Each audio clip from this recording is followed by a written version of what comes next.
مساء الفل. احنا حاليا شغالين في موقع معانا في مصر الجديدة، استلمناه. الموقع نص تشطيب على المحارة زي ما حضراتكم شايفين. هنا كان عندي الحائط وكسرناها وعملنا التعديلات المعمارية بتاعتنا وخلصنا، وشغالين في تأسيس الكهرباء وتأسيس السباكة معانا. احنا خلصنا التعديلات المعمارية وخلصنا المباني وشغالين في التأسيسات. هنا عندي منطقة الليفينج، ادي عندي الكنبة هتبقى في الجزئية دي، فأسست باريزة يمين وباريزة شمال، وأسست معايا التكييف ومفتاح التكييف الصرف بتاعي. في السنتر هنا كده على طول في وش اللي قاعد هيكون عندي الشاشة، هتكون في الجزئية دي، يعني الشاشة جاية معايا كده. الشاشة هتكون ال 360 المحورية، تمام. هنا هيكون عندي الدايننج روم، هتكون بالشكل ده هنا كده. ده بالنسبة للدايننج روم. هنا عندي كانت البلكونة نهايتها زي ما موجود برضه في السقف لو واضح، كانت البلكونة لحد هنا كده، الحيطة بتاعت البلكونة، وكل دي كانت البلكونة.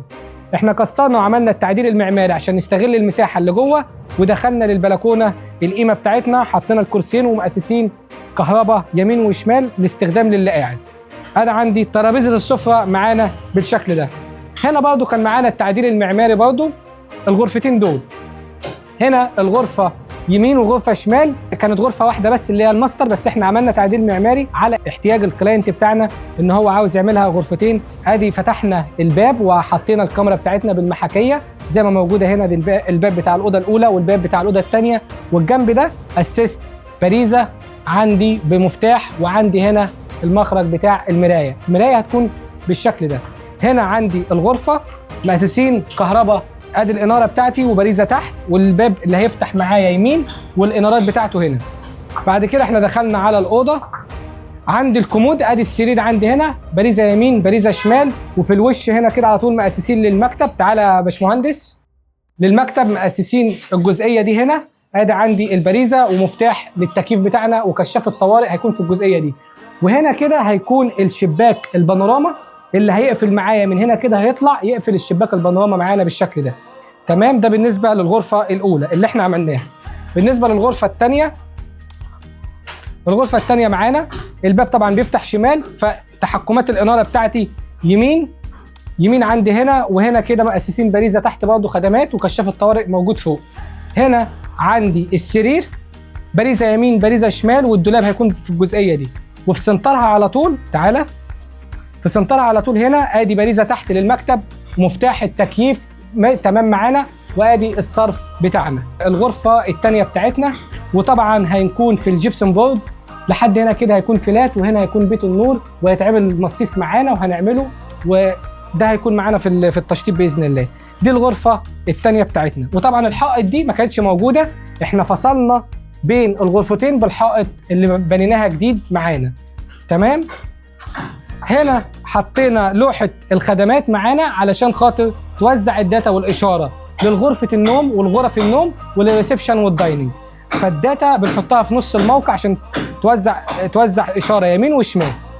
هنا عندي المطبخ ده كان حيطة مقفولة، فتحناها وعملناها بار. الله ينور يا معلم. مهم جدا طبعا واحنا شغالين في بند الكهرباء وفي تأسيس العلب بتاعتنا، لازم ميزان الليزر يبقى موجود.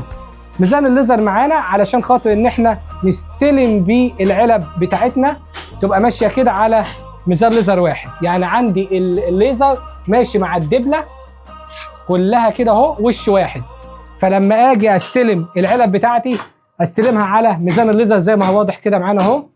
نستنى كده الميزان يهدى. ادي عندي الدبله زي ما واضح كده في الفيديو اهي، الدبله على ميزان الليزر وش واحد.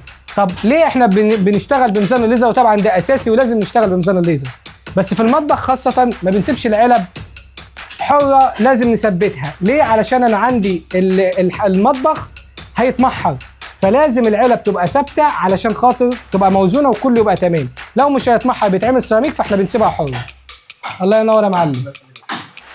وبرضه معانا ادي عندي ميزان الليزر برضه معايا اهي. الميزان يهدى هتلاقي الليزر ماشي معايا في نص الدبله زي ما احنا وازنين معانا بالشكل ده. هنا في السباكه مؤسسين هنا لغساله الاطباق، وهنا للحوض، وهنا للفلتر، وكهرباء بتاعتي للفلتر فوق علشان خاطر الميه ما توصلهاش وتبقى امان. وهنا عندي البوتاجاز، باريزه خدمات يمين باريزه شمال، باريزه تحت وباريزه فوق للشفاط. تمام. هنا معايا الانارات وبرضه تحكمات اناره هنا علشان الدلات اللي هنعملها فوق البار. هنا عندي ادي حمام الضيوف، انا مش هدخل عشان خاطر الحمام احنا عزلناه وبعد الصرف بنعزله تاني، فهات كده. ادي عندي حمام الضيوف معايا زي ما هو واضح كده اهو. ادي عندي القعده الدفن الجروهي، وادي عندي الخلاط اللي جنب القعده، وادي عندي السخان اللي موجود في الجزئيه دي اهو، وادي عندي السخان اللي هنا، وهنا القعده بالخلاط، وهنا عندي الغساله بالبريزه بتاعت الغساله، وهنا عندي الحوض والمحبس اللي حاطينه في الجزئيه دي. هنا طبعا رقبه الازازه، وادي عندي الارضيه بتاعتها. تمام. امسك كده. بعد كده عندي ادي الغرفه، غرفه النوم الماستر. الله ينور يا معلم. غرفه النوم الماستر ادي عندي باريزه يمين باريزه شمال على الكومود، وفي سنتر السرير مجموعه الشاشه بتاعتنا. دي مجموعه الشاشه، واخدين منها طبعا تحكمات اناره والفليكسبل للمرايه. تعالى كده خش. هنا عندي مجموعه الاناره بتاعه الغرفه، وعندي كشاف الطوارئ والفليكسبل اللي طالع لفوق. الصرف بتاع التكييف، وادي الشباك معايا اللي موجود في الجزئيه دي، وهنا هيكون الدولاب بتاعنا. هنا عندي مساء الفل. هنا عندي الحمام الرئيسي. ثانيه. الحمام الرئيسي زي ما هو واضح كده برضو، ادي العزل وادي رقبه الازازه وبندي وش تاني.